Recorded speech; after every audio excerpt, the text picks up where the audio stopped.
toy izao ndraiky avana ny teny zaraina zay omenantsika anio mahavita ny zavatra rehetra ny mino joba dia niaiky fa ain'andriamanitra ny zavatra rehetra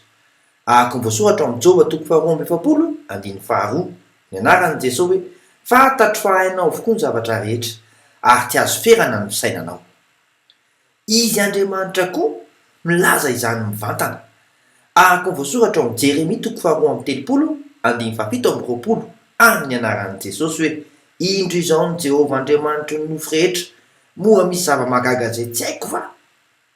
ianao ao amin'ny kristy koa toy izany ahako ny voasoratra ao amin'ny marka toko fahasivy andiny fahatelo amby roapolo amin'ny anaran'i jesosy hoe fa hoy jesosy taminy hainao hoe ny zavatra rehetra dia hainy mino atreo ary fa ho vitanao izay tandrifianao